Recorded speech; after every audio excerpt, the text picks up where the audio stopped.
सभी साथियों को मेरा प्यार भरा नमस्कार। स्वागत है आपका अपने YouTube चैनल मैटर स्टडी पर। दोस्तों, कल एक लिस्ट जारी की गई थी, एक्चुअली परसों की गई थी, लेकिन कल पूरे दिन उस पर कंफ्यूजन जारी रहा कि जिन्होंने सोशियो इकोनॉमिक के नंबर ले रखे हैं ये लिस्ट उनकी है।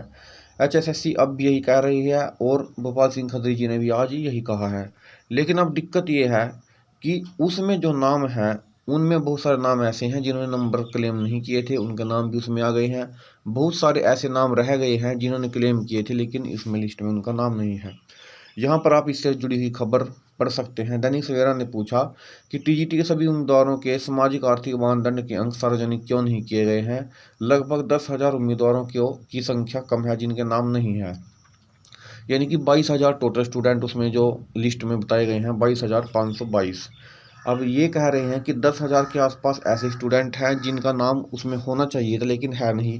अब अगर उनका नाम इंक्लूड होता तो वो 32,000 के आसपास हो जाते। और इतने ही स्टूडेंट ऐसे होंगे जिन्होंने अप्लाई किया है इस पेपर के लिए, TGT के सभी कैटेगरीज के लिए जितने भी सब्जेक्ट हैं। तो अब कहने का मतलब ये है, लेकिन उन 22,000 में उन 10,000 के तो नाम नहीं है जिन्होंने नंबर क्लेम किए हैं, लेकिन उनके नाम जरूर हैं जिन्होंने नहीं किए हैं। इस पर उन्होंने बताया, खत्री जी ने, कि TGT के जिन उम्मीदवारों ने सामाजिक आर्थिक के अंक क्लेम किए थे केवल उनके नाम अंक सार्वजनिक किए गए हैं। अब ये कंफ्यूजन पैदा करने वाली चीज़ है क्योंकि कल भी पूरे दिन इसको कोई डिकोड नहीं कर पाया कि आखिर इसमें नाम किस बंदे का है किसका नहीं है। हालांकि सोशियो इकोनॉमिक वालों के नाम भी थे लेकिन ऐसे नाम भी थे जो सोशियो इकोनॉमिक का नंबर क्लेम नहीं कर रहे हैं। जिन्होंने क्लेम नहीं किए उनके नाम डालने का कोई मतलब नहीं था, ये तो साफ साफ कह रहे हैं।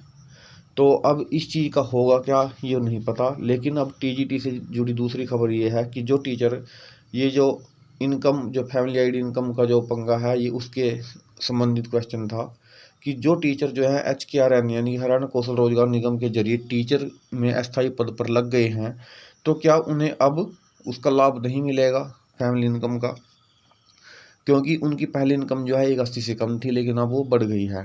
तो इस पर बिल्कुल साफ साफ सा जवाब उन्होंने दिया है कि क्योंकि विज्ञापन में लिखा हुआ है कि जिस वर्ष आवेदन किए जाएंगे उस वर्ष के पिछले वर्ष की पारिवारिक आय मानी जाएगी, यानी कि फैमिली आईडी में इनकम आपकी 2021-22 की मानी जाएगी। जो कौशल रोजगार निगम में लगे हैं अब उनकी आय आवेदन के वर्ष से पहले वर्ष में 1.80 से कम थी तो उनको अंक मिलेंगे। उन्होंने बताया कि उनके पास पिछले वर्ष का आय प्रमाण पत्र कहाँ से आएगा, तो उन्होंने कहा कि आवेदन के समय जो अपलोड किया था वह उनके पास है। तो आपको क्या करना है, जो भी फैमिली आईडी आपने फॉर्म भरते वक्त 180 से कम इनकम वाली अपलोड की थी वो आपके पास ज़रूरी होनी चाहिए हर एक कंडीशन में। वह 2021-22 की हो तो सबसे अच्छा है। अगर वह आपके पास उसके बाद वाली भी है और उसमें भी आपकी वेरीफाइड इनकम 180 से कम है तो वो भी चलेगी। यानी कहने का मतलब यह है कि जो भी डॉक्यूमेंट आपने अपलोड करते वक्त आपके पास था वही आपके पास अब भी होना चाहिए ताकि आप वहाँ पर कोई दिक्कत ना हो। तो दोस्तों, अभी इस लिस्ट से संबंधित तो जो भी अपडेट होगी मैं आपको ज़रूर बताऊंगा। तब तक के लिए चैनल को जरूर सब्सक्राइब कर लें। अगर आपको कोई भी कन्फ्यूजन है किसी प्रकार के डॉक्यूमेंट वेरिफिकेशन से रिलेटेड या कुछ भी, आप उनसे संपर्क भी कर सकते हैं। धन्यवाद।